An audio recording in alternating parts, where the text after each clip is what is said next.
أعوذ بالله من الشيطان الرجيم بسم الله الرحمن الرحيم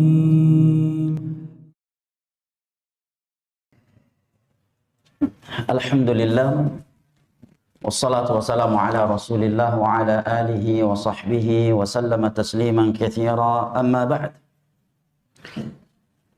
fa ahlan wa sahlan wa marhaban bikum ikhwani al-kiram wa akhwati al-karimat rahimani Allah iyyakum wa baraka fikum. Kita bersyukur kepada Allah Jalla wa Ala yang mempertemu dan mengumpulkan kita kembali di rumahnya yang mulia ini dalam rangka at-tawasi bil haqq wa tawasi bis sabr dan at-tafaqquh fid din di antara kita.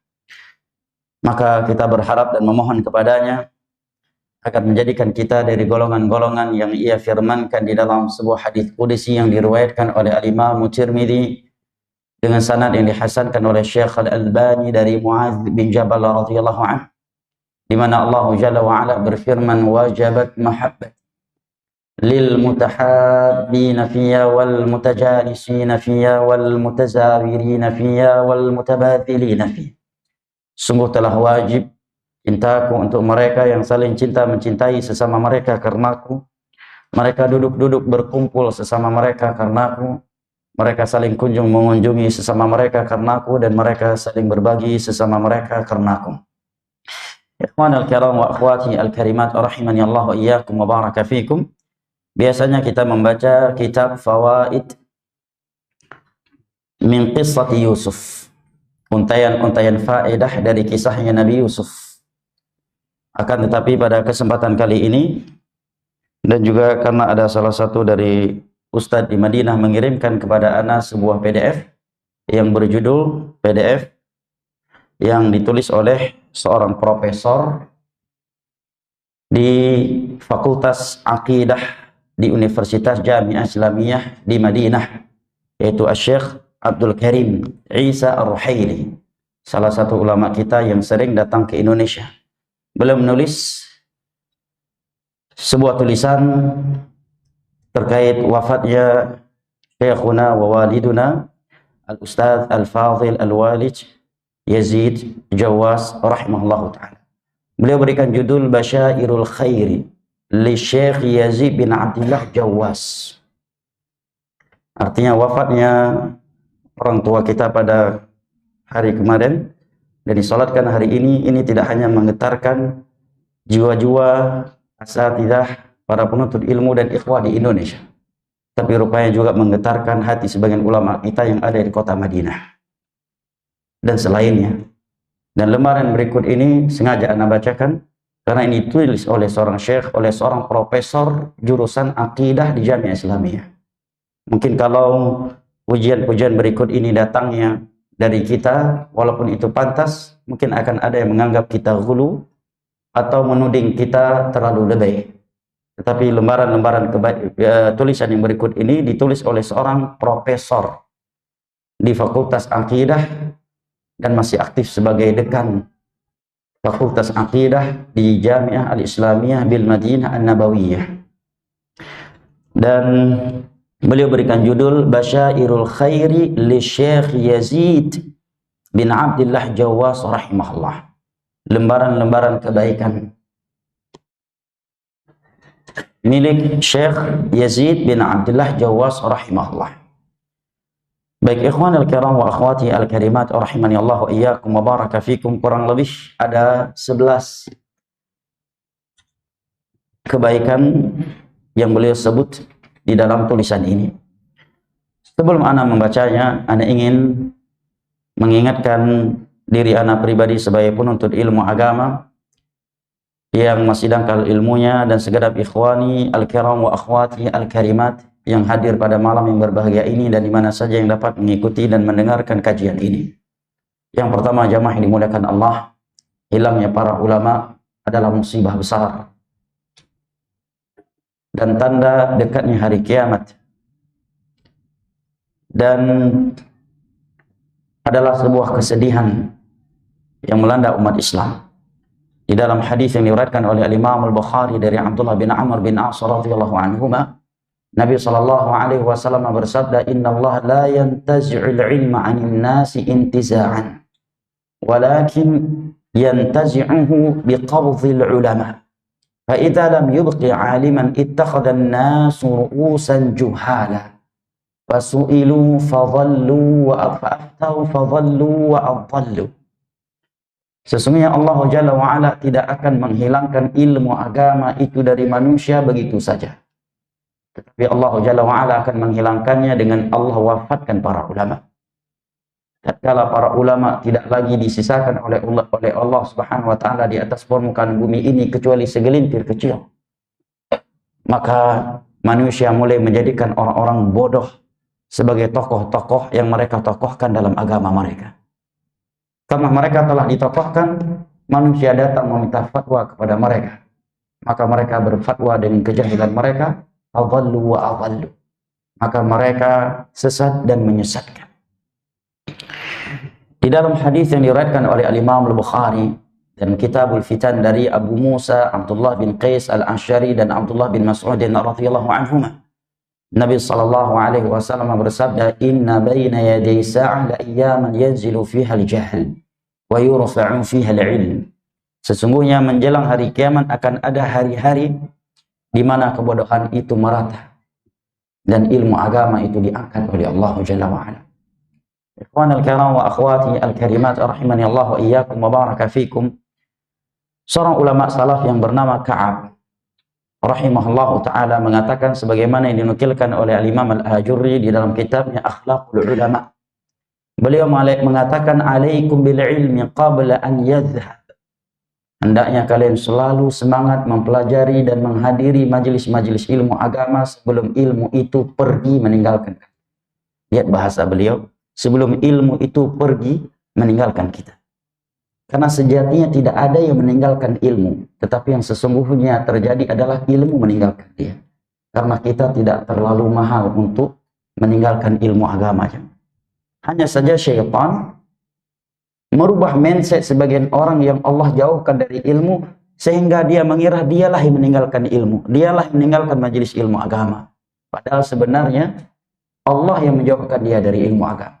Ilmu agama yang meninggalkan dia. Karena dia bukan orang yang dicintai oleh Allah Jalla wa'ala. Karena seandainya kita dicintai oleh Allah, pastilah Allah letakkan kita di jalan ilmu agama. Maka ketika kita jauh dari ilmu agama, sebenarnya bukan kita yang menjauhinya, tetapi ilmu agama lah yang menjauhi kita karena ilmu agama terlalu mahal dan terlalu mulia untuk didekati oleh orang-orang seperti orang-orang yang kotor jiwanya seperti kita. Maka ada hadis yang diriwayatkan oleh Imam Al-Bukhari dari Muawiyah ibnu Abi Sufyan radhiyallahu anhu, "May yuridillahu bihi khairan yufaqihu fid-din." Barang siapa yang Allah inginkan kebaikan baginya, maka Allah akan fahamkan ia tentang agama. Apa kata Al-Hafidh Ibnu Hajar Al-Asqalani ketika mensyarah hadis ini dalam Fathul Bari? Kata beliau, "Faman utiya al-ilma faqad utiya al-khaira kullahu wa man hurimahu fa huwal mahrum." Barang siapa yang diberikan ilmu agama, maka sungguh dia telah diberikan kunci segala kebaikan. Dan barang siapa yang diharamkan dari ilmu agama, maka dialah orang yang paling merugi. Jadi jangan GR untuk ilmu agama ini. Sejatinya bukan kita yang menjauhi ilmu agama, tetapi ilmu agama lah yang menjauhi kita. Karena dosa-dosa yang kita miliki, karena kotoran-kotoran jiwa yang belum kita bersihkan. Karena seandainya kita orang yang mulia, dan Allah cintai, serta Allah inginkan kebaikan baginya, pastilah Allah akan meletakkan kita di jalan ilmu agama.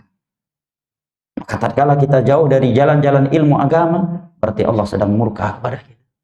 Allah sedang tidak sayang kepada kita.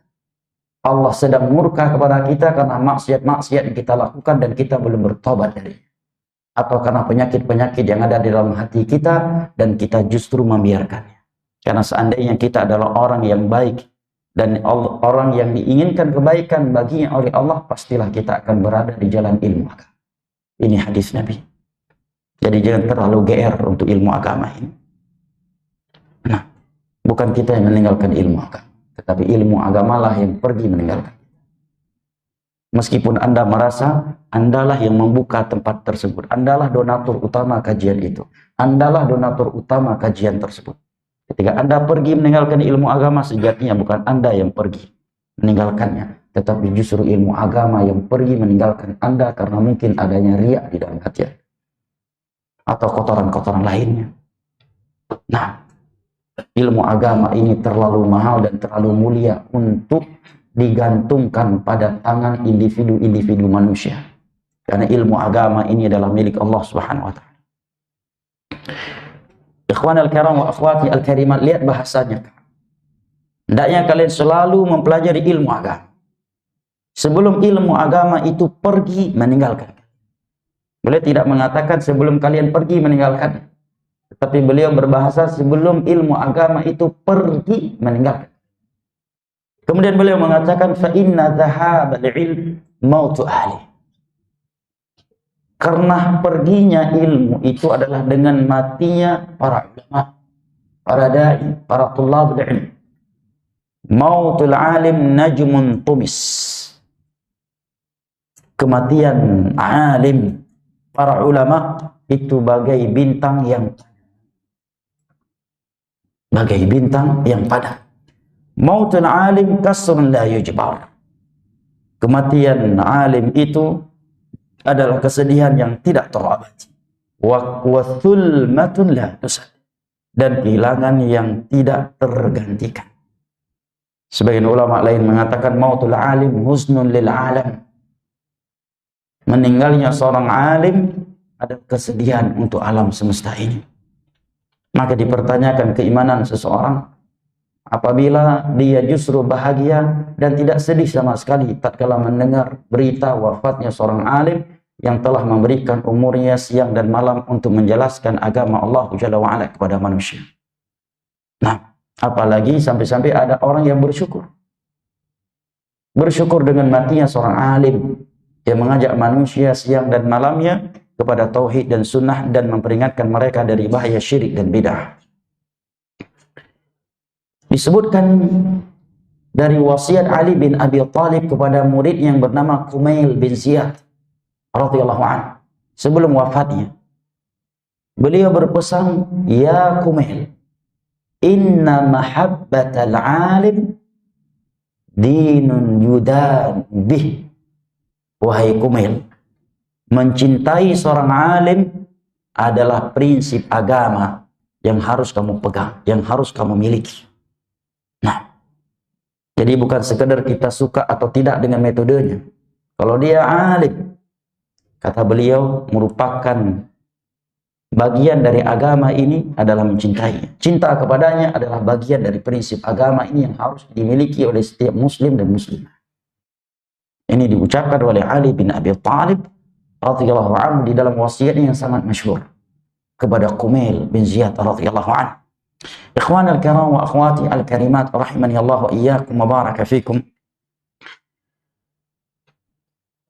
Di sini Asy-Syaikh mengatakan, aqulu wa 'azzama Allahu ajrana wa ajrakum fi hadhihi al-masa'ib, fi hadha al-musab atau fi hadhihi al-musibah. Semoga Allah Jalla wa Ala membesarkan pahala kita dan pahala kalian, pahala kami dan pahala kalian atas musibah yang menimpa kita ini. Atau fi hadzal musab al-jalil, terkait musibah yang menimpa orang yang mulia ini. Faqad tuwfiya Syekh Yazid rahimahullah. Sungguh Syekh Yazid rahimahullah telah diwafatkan oleh Allah, kata Profesor Abdul Karim bin Isa Ar-Ruhaili, dekat Fakultas Aqidah. Nah, Allahumma askinhu fasih jannati. Ya Allah, tempatkanlah beliau di dalam syurgamu yang paling luas. Wa asqihi ya Rabbi min haudhi nabiyyik sallallahu alaihi wasallam. Minumkanlah beliau dari telaga nabimu wahai Rabb sallallahu alaihi wasallam. Wa thaqqil mawazinah. Ya Allah, beratkanlah timbangan amal soleh beliau. Warfa' darajatahu yaumaddin. Ya Allah, angkatlah derajat Syekh Yazid pada hari kiamat kelak. Ini doa pembuka tulisan beliau ini kepada Al-Ustadz Al-Walid Yazid rahimahullah ta'ala. Kemudian kata beliau, meskipun ini musibah yang menyedihkan kita semua, sa'ukhbirukum bi asya. Akan tetapi aku akan mengabarkan kepada kalian beberapa hal insyaallah yang insyaallah tufrihu ahlahu wa dzurriyyatahu wa muhibbih. Hal-hal berikut ini insyaallah akan menghibur keluarga dan anak keturunan serta pencinta yang beliau tinggalkan. Beliau berbicara ini bukan sebagai santri Syekh Ustadz Yazid, ya, tetapi beliau sebagai seorang profesor di jurusan akidah dan seorang ulama yang terkenal di Madinah. Tetapi berbahasa demikian. Nah, kata beliau yang pertama, dari hal-hal yang insya Allah ini akan menghibur keluarga, anak keturunan dan orang-orang yang mencintai beliau. Kata beliau, mata Syekh Yazid rahimahullah ala tauhid was sunnah wa kafa biha manzilatan azimatan indah. Sungguh Syekh Yazid rahimahullah telah wafat di atas tauhid dan sunnah. Dan sudah cukup ini sebagai kedudukan yang sangat besar di sisi Allah. Karena seorang hamba itu diwafatkan di atas tauhid dan di atas sunnah. Dan lihat kekokohan tauhidnya Ustaz Yazid. Di antara pesan-pesan terakhir yang beliau pesankan kepada anggota keluarganya adalah jangan sampai ada yang memfoto kuburan beliau. Dan beliau jadikan itu sebagai wasiat. Jangan memfotonya dan jangan menyebarluaskan. Ini kekuatan tauhid. Karena kita nggak tahu. Bisa jadi jika kuburan beliau diketahui alamatnya, mungkin 20, 30, 50 atau 100 tahun berikutnya akan diziarahi sebagai tempat melahap berkah. Betapa banyak kuburan-kuburan ulama dahulu yang mereka adalah orang-orang yang sangat keras terhadap syirik dan bid'ah. Tetapi hari ini kuburan mereka justru jadikan tempat ngalap berkah. Contohnya Syekh Abdul Qadir Al-Jilani, ini ulama sunnah jemaah. Penegak tauhid dan sunnah. Tapi kini justru sebagian orang ngalap berkah kepada kuburan yang melakukan berbagai ritual syirik dan bid'ah. Yang keenam kata Syekh, mata Syekh Yazid rahimahullahu ta'ala wa qad taraka dzurriyyatan salihah wa usratan mubarak. Ini yang membuat kita iri. Salah satu dari hal yang ana sendiri berdoa kepada Allah agar Allah memberikan hal yang seperti dan yang lebih baik dari itu. Syekh saja mengakui jemaah. Karena enggak semua ulama sekalipun diberikan nikmat yang seperti ini. Apa kata Syekh? Syekh Yazid wafat rahimahullah dan beliau telah meninggalkan anak keturunan yang saleh. Anak beliau Ustadz Fatih, termasuk di antara alumni terbaik dari Libya. Anak beliau juga pernah mengambil juara internasional menghafal hadis Nabi di Saudi Arabia. Nah, sebagiannya sekarang sebagai penuntut ilmu agama di kota Nabi SAW. Istri beliau adalah kakak dari guru kita Ustadz Badrus Salam. Nah, siapa yang gak iri dengan keutamaan seperti ini? Mana anak beliau yang tidak di atas tauhid dan sunnah? Tidak ada. Nah, ini kemuliaan dari Allah. Banyak ulama yang kita lihat yang jauh lebih senior, lebih berilmu daripada Syekh Yazid, enggak semua diberikan keutamaan. Bahkan tidak semua sahabat Nabi diberikan anaknya sebagai alim. Hanya beberapa sahabat Nabi diberikan anak keturunan yang sahabat. Contohnya Umar, anaknya Abdullah, ya, Zubair bin Awam, anaknya Abdullah bin Amr bin As, anaknya Abdullah. Sahabat yang lain banyak yang anaknya bukan sahabat. Bahkan ulama di masa ini, saya tidak ingin menyebutkan nama-nama mereka. Ada di antara mereka meninggal, tidak ada satupun dari anak-anak yang menjadi ulama. Yang menjadi pengajar ilmu bahkan. Ulama-ulama tersohor yang sudah wafat. Nah, anaknya tidak ada yang meneruskan ilmunya. Ini karamah dari Allah, ini murni dari Allah. Allah Subhanahu wa ta'ala. Meninggalkan anak keturunan yang saleh, wa usratan mubarak, dan anggota keluarga yang semoga Allah memberkahinya. Kemudian Syekh tegaskan kembali, wala nusaki 'ala Allahi ahad. Kita tidak mensucikan seseorang dengan melangkahi Allah tentunya. Maksud ini yang kita lihat dan ini yang kita nilai secara zahir. Masya Allah. Justru tadi ketika kita hendak melakukan salat jenazah beliau, justru putra beliau yang berdiri dengan tegar mengingatkan jangan hulu terhadap beliau. Jangan foto-foto, jangan video-video. Justru anaknya yang berkata tegas seperti itu. Siapa yang mendidiknya kalau bukan beliau? Hah? Dari mana dia mendapatkan ketegasan dan kekokohan seperti itu kalau bukan dari ayahnya rahimahullah ta'ala. Nah, maka Syekh Sajjad, beliau seorang ulama padahal. Syekh Abdul Karim Ruhaili, profesor akidah. Biasanya masyayikh yang pengajar, jangankan masyayikh ya, saya lihat di Yaman guru-guru akidah itu jarang lebay. Bahkan sulit sekali memuji orang kecuali orang yang benar-benar dia ketahui kemuliaannya.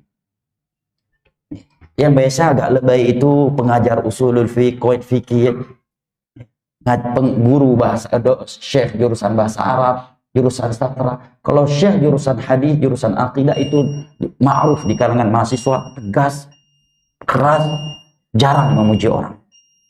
Nggak lebay, nggak ada yang lebay. Tapi beliau seorang profesor jurusan akidah berkata demikian. Nah, berkata demikian. Karena memang demikian faktanya. Kemudian beliau mengatakan, baik, adzan dulu ya. Lanjut antara adzan iqamah atau ba'da isya? Kayaknya lebih baik antara, gimana? Anak ngikut aja sih. Aturan di sini gimana? Antara adzan iqamah aja ya, biar kita lebih lepas lebih nyaman pada isya, kita mau langsung pulang dan sebagainya ya. Gak apa-apa ya, tidak menimbulkan fitnah kan? Baik, silahkan dikumandangkan adzan dulu, dan kita lanjutkan lagi antara adzan dan iqamah insyaallah.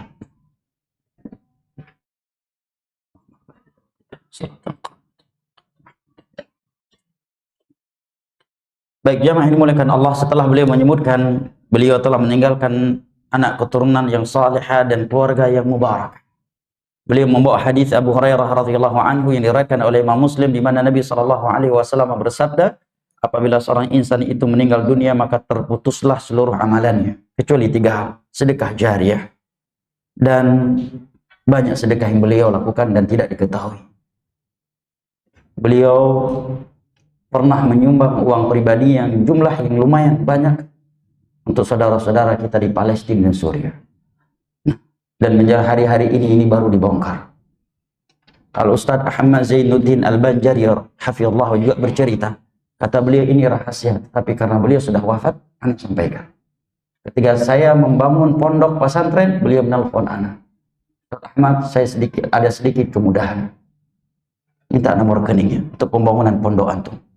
Biasanya sebagian dai dengan dai lain justru saling iri dan saling dengki dan saling menguatkan pondoknya masing-masing dan melemahkan yang lainnya. Tidak demikian dengan ustadz yang satu ini. Nah, ikhwan al-kiram wa akhwati al-kariman, aw ilmin yuntafa'u bih, ilmu agama yang sangat bermanfaat. Betapa banyak tulisan beliau, ribuan kajian beliau di media sosial hari ini ya. Kemudian yang ketiga, waladin salih yad'ulah, anak yang saleh selalu mendoakan. Sebagian anak beliau dai, ustaz. Sebagian anak yang lainnya telah mengambil juara 1 internasional dalam menghafal hadis Nabi Shallallahu Alaihi Wasallam beberapa tahun yang lalu di kota Madinah, dan sebagiannya masih sebagai mahasiswa di Universitas Madinah. Nah, kemudian yang ketujuh, kata Profesor Abdul Karim Ar-Ruhaili, mata Syekh Yazid rahimahullah wan nasu qad sallu alaihi wa da'u lahu. Syekh Yazid rahimahullah telah wafat dan manusia yang mensalati beliau adalah lautan manusia, dan mereka mendoakan beliau. Sementara di dalam hadis Aisyah radhiyallahu anha yang diriwayatkan oleh Imam Muslim, Nabi bersabda, "Ma min mayyitin tusalli alaihi ummatun minal muslimina yablughuna mi'ah kulluhum yashfa'una lahu illa syufi'u fihi." Tidaklah seorang muslim meninggal dunia kemudian dia disalatkan oleh sekelompok kaum muslimin yang jumlah mereka sampai 100 orang, kecuali semua doa mereka untuknya dikabulkan oleh Allah. Kalau dari Abdullah bin Abbas datangnya dengan lafaz yang berbeda. Nabi bersabda, "Ma min muslim yamutu fayaqumu ala jinazatihi 40 rajulan la yusyrikuna billahi syai'a illa syafa'ahumullah." Tidaklah seorang muslim meninggal dunia kemudian jenazahnya disalati oleh 40 orang yang tidak melakukan syirik, bukan pelaku syirik, ahli tauhid. kecuali pasti Allah mengabulkan doa-doa mereka.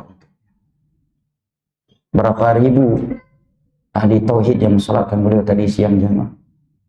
Sampai ke jalan-jalan halaman di luar masjid enggak. Bahkan setelah dimakamkan tidak putus-putus orang datang mensalatkan jenazah beliau di kuburannya. Dan itu salah satu sunnah Nabi bagi orang yang terluput dari salat jenazah terhadapnya di dalam masjid. Tidak putus-putus orang datang, tidak ada henti-hentinya orang datang melakukan salat jenazah di kuburan. Nah, ikhwanil kiram wa akhwati al-karimat rahimani Allah wa iyyakum wa baraka fikum. Yang ke-8 kata Syekh, mata Syekh Yazid rahimahullahu taala wan nasu tashhadu lahu bil khair. Syekh Yazid rahimahullah telah meninggal dan manusia mempersaksikan beliau dengan kebaikan. Dan ini dari tanda-tanda kebaikan.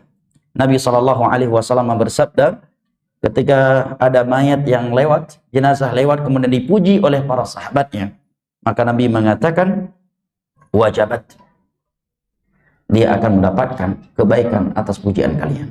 Dan tatkala ada jenazah lewat kemudian dicela oleh orang lain, maka Nabi mengatakan wajabat, dia akan menjadi jelek seperti pujiannya. Ini Umar bin Khattab radhiyallahu anhu bertanya, apa ini maksud dengan wajabat wahai Rasulullah? Nabi mengatakan, kalian memujinya, maka wajib untuknya syurga. Yang ini kalian mencelanya, maka wajib untuknya neraka. Antum syuhadaullah fil ardh. Kalian kaum muslimin adalah saksi-saksinya Allah di atas permukaan bumi. Bahkan kebaikan beliau tidak hanya dipersaksikan oleh para ahli tauhid di Indonesia, bahkan dipersaksikan oleh profesor-profesor pengajar Masjid Nabawi. Ya. Dan dekan fakultas akidah oleh imam dan khatib Masjid Kuba, pengajar Masjid Nabawi dan dosen senior di Jamiah Islamiyah Syekh Sulaiman Ar-Ruhaili, dan masih yang lainnya. Nah, yang ke-9 kata Syekh, mata Syekh Yazid rahimallahu taala wa huwa marid. Syekh Yazid rahimallahu taala meninggal, wafat dalam keadaan beliau sedang sakit. Dan sakit adalah penghapus dosa dan pengangkat derajat. Beliau pun menyebutkan hadisnya. Yang ke-10, untuk menghemat waktu, saya singkat. Mata Syekh Yazid rahimahullahu ta'ala wa huwa mubtun. Syekh Yazid rahimahullah meninggal karena rasa sakit yang ada di dalam perutnya. Sakit apa yang menimpa beliau jemaah? Dalam sebutan medis? Hah? Ya, beliau ada GERD yang membuat beliau jatuh sakit seperti itu, apa sebutannya? Tumor ya di bagian ginjalnya ya. Dan sakit perut itu luar biasa. Anda diceritakan oleh salah satu teman yang pernah merasakannya, sampai-sampai beliau disuntik heroin, teman anak ini, biar nggak merasakan rasa sakit itu. Makanya dan di dalam hadis Nabi mengatakan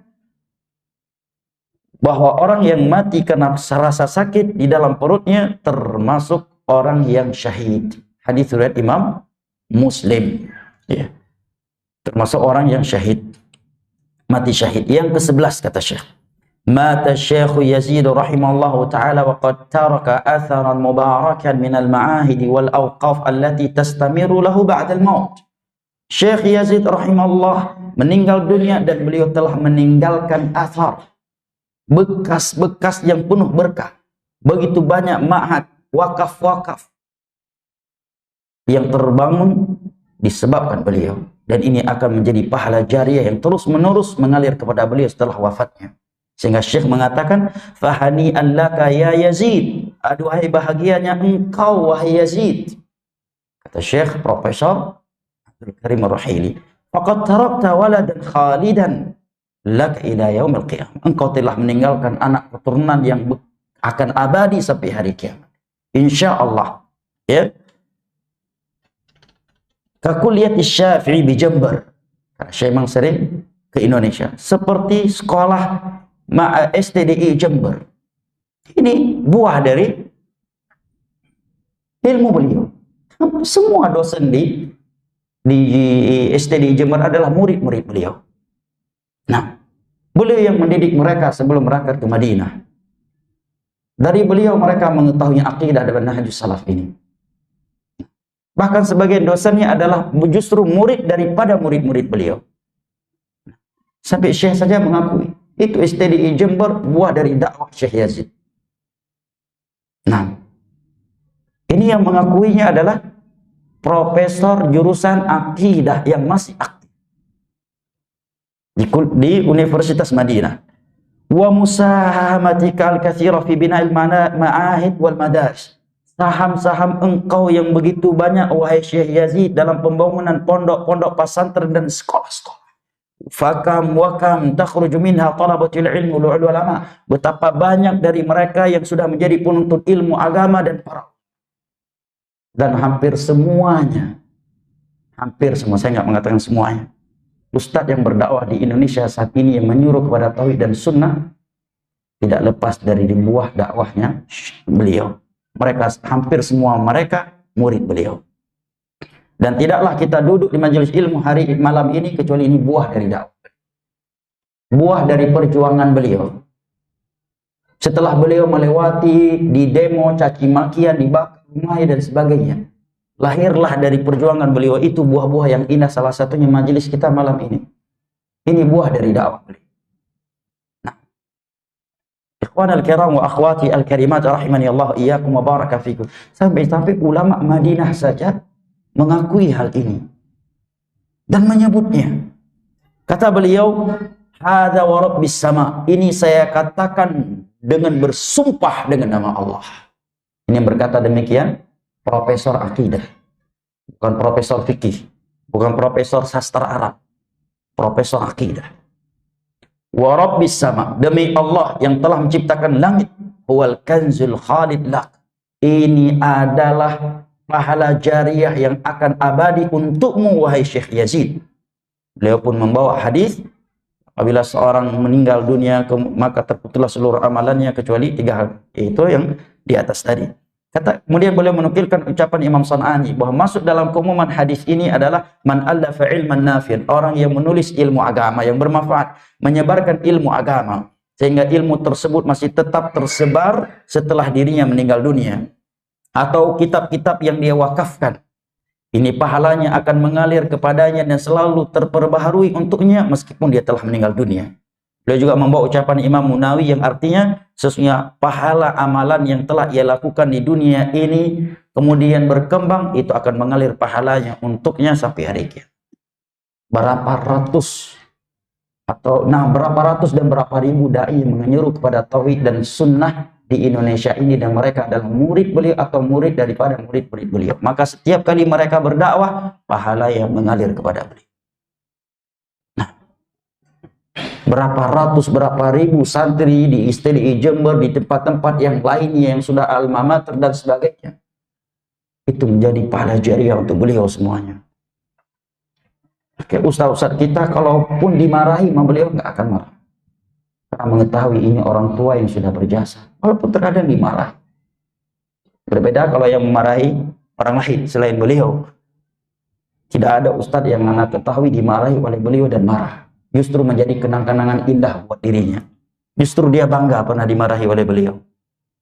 Nah, karena mengetahui betapa ikhlasnya beliau di dalam menempuh. Nah, sehingga seorang profesor dari Madinah berkata demikian. Kemudian kata beliau, fa'abshiru bil khair, wahai saudara-saudaraku, hendaknya kalian terhibur dengan kebaikan ini. Fa innahu aqbala ala rabbin rahim karimin ya'fu 'anis sayyi'at. Karena Syekh Yazid menghadap kepada Allah yang Maha Penyayang, yang Maha Pemurah, yang memaafkan dosa-dosa, dan dia lebih rahmat daripada kita semuanya terhadap beliau. Kemudian di akhirnya beliau mengatakan, hadza dhannuna al-hasan billahi ta'ala. Inilah sangkaan kita yang baik kepada Allah. Kemudian beliau mengatakan, wa akhiran, dan yang terakhir, wasiyatan li ahlihi wa abna'i. Wasiatku untuk keluarga dan anak-anak beliau. Arju minhum an yastamiru ala nahji Syekh Yazid rahimahullah. Aku menasihati mereka untuk meneruskan perjuangannya Syekh Yazid rahimahullah. Wa man istaqtabal ulama lid-dauratil ilmiyah. Kemudian kata beliau, wa min tubi'il kutubi wa nashriha. Membuat daurah-daurah para ulama ilmiah dan menerbitkan kitab-kitab dan menyebarluaskannya. Fa in hada minal wafa'i. Ini termasuk berbuat baik kepada beliau. Nah, makanya Saudi sering sekali ada daurah Bin Baz. Syekh Baz udah meninggal puluhan tahun yang lalu kan. Daurah Markas Al-Albani bagi bentuk pemuliaan kepada ulama. Nah, Daurah Abdullah Al-Qar'awi, padahal sudah meninggal beberapa tahun yang. Nah, kemudian beliau mengatakan wa minal birri bihi ba'da mauti. Ini termasuk berbakti, berbuat baik kepada beliau setelah wafatnya, dan termasuk meneruskan amalan saleh untuk beliau setelah wafatnya. Kemudian beliau mengatakan, "Fallahumma ya sami'ad du'a qad aqbala ilaika Yazid." Ya Allah, ya Tuhan kami, Engkau Maha mendengar doa semua kami. Qad aqbala ilaika Yazid. Syekh berdoa, ya Allah yang Maha mendengar semua doa, telah menghadap kepadamu Yazid rahimahullah. Wa antal karimur rahimu bi'ibadik. Engkau Maha pemurah lagi Maha penyayang terhadap hamba-hambamu, hai Allah. Allahumma akrimhu, ya Allah muliakan beliau. Bi maghfiratik wa ridwani, dengan ampunan dan keridhaanmu.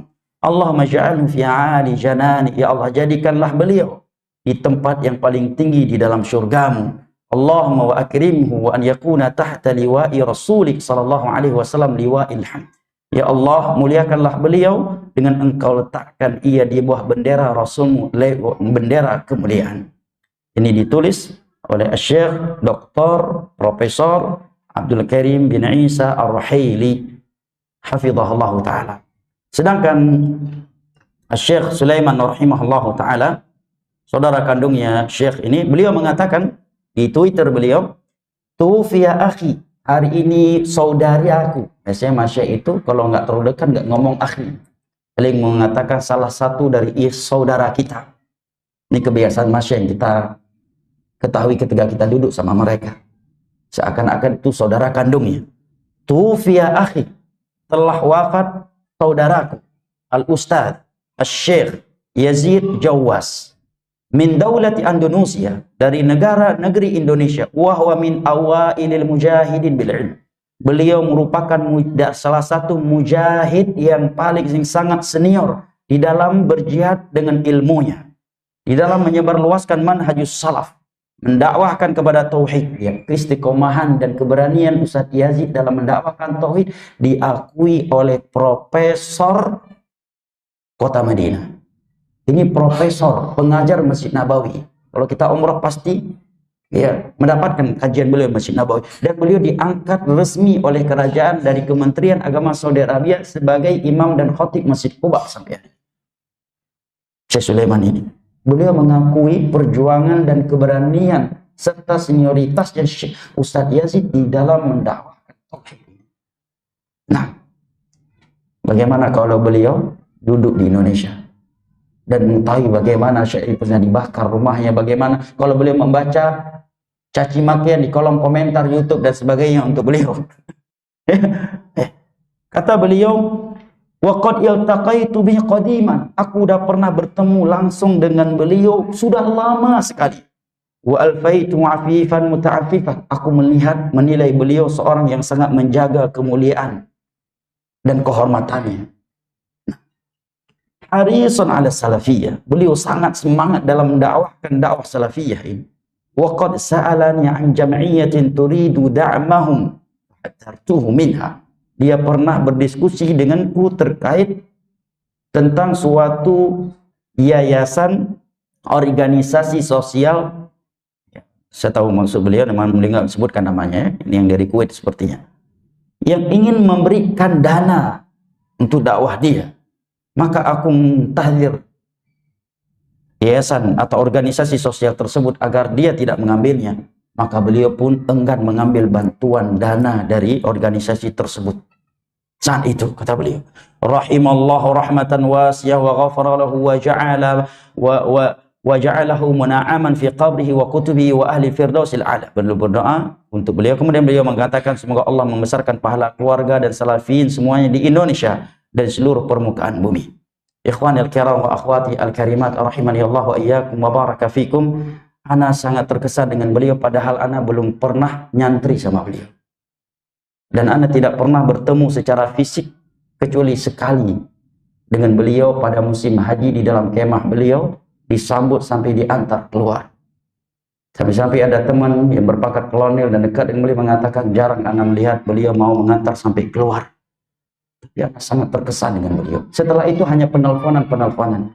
Dalam hati anak tadi ketika sholat, kalau anak tidak pernah nyantri dan bertemu hanya sekali, setelah itu hanyalah penelponan, bisa sedih seperti ini.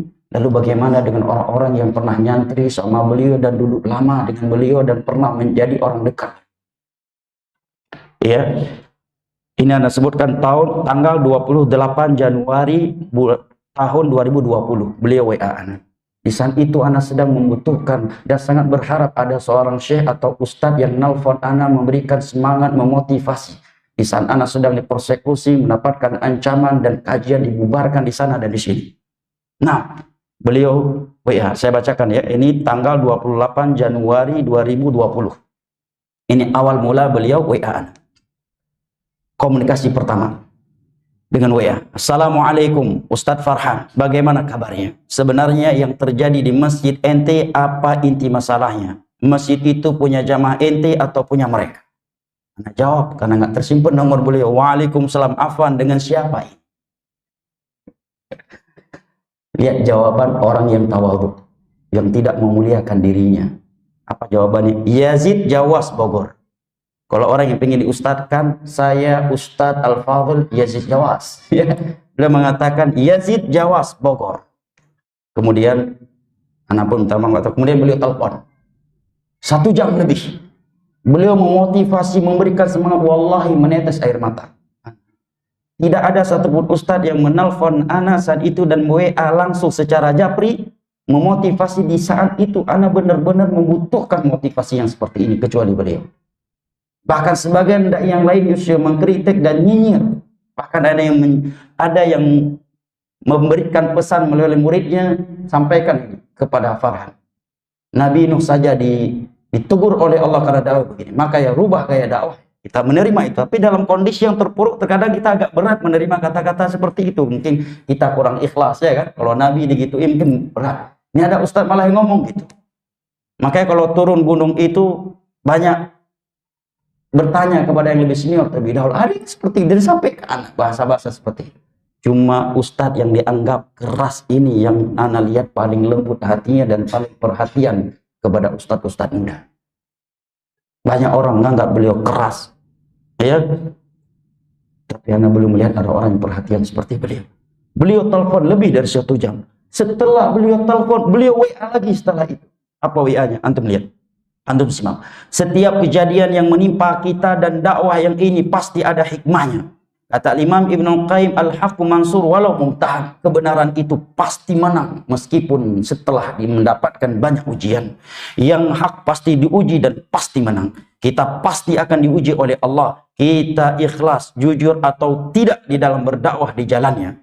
Kita wajib berhusnudzon kepada Allah dan sabar atas ujian ini. Dakwah di Aceh pasti berkembang. Kita wajib sabar dan sabar. Sibukkan diri kita dengan baca kitab-kitab para ulama. Minimal 4 jam. Beliau nggak mengatakan baca kitab-kitab saya. Dan kalau beliau berkata demikian, itu tepat. Kan memang kitab-kitab beliau sangat bermanfaat. Tidak sama sekali. Beliau mengatakan, sibukkan diri kita dengan baca kitab-kitab para ulama minimal 4 jam. Kita baca dalam sehari, dalam hati anak, wah ini berat. Tapi nggak apa-apa, sami'na wa ta'na dulu. Walaupun kita pemalas, ke orang yang rajin. Sibukkan, kata beliau, baca. Ya, di sini ini baru beliau, karena sedang membahas tentang ini, beliau meskipun baca buku anak menuntut ilmu dan jalan menuju surga. Kita wajib semangat dalam belajar dan dalam berdakwah di jalan Allah. Jangan lemah ente. Jangan putus asa ente. Doa dan zikir terus. Apa yang Allah takdirkan untuk kita, itu yang terbaik untuk kita. Allah bersama orang-orang yang sabar.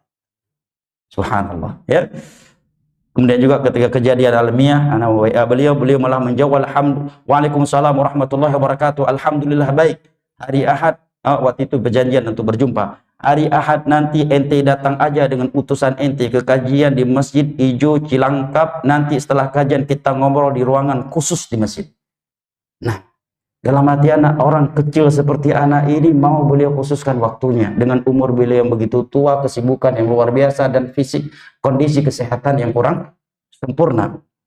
Dan anak bilang, Alhamdulillah Ustaz, jazakallah khair Ustaz. Anak nggak punya utusan Ustaz. Anak bilang, ya anak akan atur insya Allah. Soalnya ada waktu kajian duha waktu. Kemudian kata beliau, kalau ente mau ketemu anak, mesti, dan seterusnya ya. Beliau sebutkan beberapa tempat untuk bertemu. Dan waktu itu ketika beliau memberikan nasihat itu, ana merasa seperti dapat angin segar dan suntikan vitamin yang luar biasa. Nah, suntikan vitamin yang luar biasa. Dan nasihat yang seperti ini di waktu yang seperti itu luar biasa pengaruhnya jemaah. Itu luar biasa pengaruhnya. Nah, maka apa yang telah kita baca tentang beliau di atas tadi mudah-mudahan menjadi bahan renungan buat kita semua jemaah. Terlebih lagi seperti beliau tadi ya, haji. Sampai ini menggetarkan hati ulama di Madinah. Ini gambar, bukan gambar beliau ya, tapi bagaimana beliau di padang Arafah ya, dalam keadaan memasang impusnya ya. Di padang Arafah 2 impusnya. Nah ya, kemudian di Muzdalifah, padahal Muzdalifah kalau sakit kan bisa orang meninggalkannya, ada udzur ya, cuma lewat ya kan, kecuali Arafah mau nggak mau tetap bertahan, tetap beliau wukuf di Muzdalifah, beratapkan langit, panas 50 derajat Celcius, seperti orang yang masih sehat, dalam keadaan membawa impus ke Muzdalifah. Padahal kalau kita malas, bisa aja lewat, cuma sekedar lewat, ada udzur syar'i, sakit, beliau tetap iktikaf di padang pasir Muzdalifah, beratapkan langit dengan cuaca 50 derajat Celcius. Makanya Nabi bilang tadi, lembaran-lembaran kebaikan yang disebutkan oleh Syekh Profesor Abdul Karim Ruhaili tadi, ini pantas untuk kita baca ya, dan ini bukan ghulu dan lebay terhadap beliau. Nah, kata Ali bin Abi Thalib, la ya'rifu fadli hadhil fadli illa, tidak ada yang mengakui kemuliaan orang yang mulia kecuali orang-orang yang mulia dan berjiwa besar. Nah, beberapa waktu yang lalu ada salah satu ustadz di Indonesia dan mantan murid beliau yang pernah membuat surat dan persaksian bahwa Ustadz Yazid sesat dan menyesatkan, dan saya berlepas diri dari kesesatan beliau. Padahal dia pernah salah satu dari murid yang dididik oleh Syekh Ustadz Yazid di tahun 90-an. Kemudian berangkat ke Yaman dan pulang menjadi dai. Dinasihati oleh seorang ustadz, antum ustadz datangi itu Ustadz Yazid, beliau udah sakit parah sekarang. Dan sampai beliau meninggal, antum belum sempat minta maaf. Antum akan menyesal nanti. Beberapa ustadz lain yang tulis ikut tanda tangan pernyataan itu, mereka udah pernah mendatangi beliau meminta maaf dan mereka dimaafkan oleh beliau. Apa jawaban ustadznya? Allah yashfi. Semoga Allah menyembuhkan beliau, jangan sekarang lah. Sekarang beliau udah wafat, belum sempat minta maaf. Bukan ahli bidah ya. Kalau orang yang mencela beliau karena kejahilan dari orang awam, ana yakin 1000% beliau akan memaafkan, karena kita tahu beliau. Kecuali orang yang mencela beliau dengan ilmu, apalagi orang yang pernah dididik oleh beliau, belajar di tangannya tahun 90-an, kemudian berangkat ke negeri ulama, kemudian pulang masih mampir ke rumahnya, bermalam di rumahnya, diberikan makan sehari 3 kali di rumahnya sekian hari, justru membuat pernyataan, saya bersaksi akan kesesatan Yazid bin Jawas dan saya berlepas diri dari kesesatannya. Dinasihati oleh sebagian ustaz beberapa waktu yang lalu. Ustaz Yazid hampir meninggal. Antum datangi beliau sebelum antum menyesal nanti di hari kiamat. Masih mempertahankan gengsinya, egoisnya masih dipertahankan. Ya jangan sekarang lah, Allah yashfi. Beliau sekarang udah wafat ya, dan anak terakhir kali mengetahui Ustaz Yazid belum memaafkan orang ini. Dan ini salah satu murid yang dianggap murid durhaka dan belum beliau maafkan. Dan surat pernyataan itu masih ada di Google hari ini. Orang masih bisa membuka itu. Pernyataan sesatnya Ustaz Yazid dan berlepas diri dari kesesatannya itu masih tersebar hari ini, masih tersimpan di Google. Sebagian yang menandatanganinya udah minta maaf dan sudah dimaafkan. Tapi ada yang belum minta maaf sampai beliau wafat. Makanya jaga lisan kita, teman. Tidak di dunia ini, jaga lisan kita, jaga tangan antum di dalam menulis di kolom-kolom komentar. Dengan sampai menjadi dosa syariah. Karena ada dosa dengan anak Adam, itu tidak akan terhapuskan. Dan kita dalam bahaya meskipun seorang nabi yang melakukannya. Kayak Nabi saja pernah berdiri di depan para sahabat. Siapa di antara kalian yang pernah aku zalimi atau aku cambuk dan dia tidak bersalah? Tolong balaskan hari ini sebelum datangnya hari kiamat, hari di mana tidak ada lagi qisas dengan dirham dan dinar. Berdirilah seorang sahabat. Wahai Rasulullah, aku dulu pernah engkau cambuk dan aku tidak bersalah. Di mana aku mencambukmu, kata Nabi? Di perut, wahai Rasulullah. Nabi pun langsung membuka perutnya dan bersiap-siap untuk dicambuk oleh sahabatnya ini. Maka datanglah sahabat tersebut begitu dekat dengan Nabi, dia langsung memeluk dan mencium perutnya Nabi. Hanya ini yang ingin aku balas kepadamu. Kata para ulama, seorang Nabi saja takut menghadap kepada Allah dengan membawa dosa zalim kepada anak. Paling mengatakan Usai Yazid sesat menyesatkan dan kami berlepas diri dari kesesatannya setelah dididik sekian tahun di tahun 90-an. Dan pulang dari negeri ulama, nginap di rumahnya sekian hari, diberi makan-makan, disediakan minum, disediakan tempat tidur. Tapi gak berani minta maaf. Bahayanya sifat sombong, bahayanya sifat egois. Gengsi itu terkadang menjadi pintu menuju neraka bagi sebagian orang meskipun dia cerdas dan menghafal ribuan hadis. Mudah-mudahan yang sedikit ini bermanfaat dan semoga Allah Jalla wa'ala kembali mempertemukan kita dengan beliau di dalam syurganya ma'an nabiyyin wa siddiqin wa syuhada'i wa salihin wa hasna ulaika rafiqa innahu waliyyu dzalika wal qadiru alaih wa sallallahu ala nabiyyina Muhammad wa ala alihi wa sahbihi wa sallam wa akhiru da'wana alhamdulillahi rabbil alamin wassalamu alaikum warahmatullahi wabarakatuh.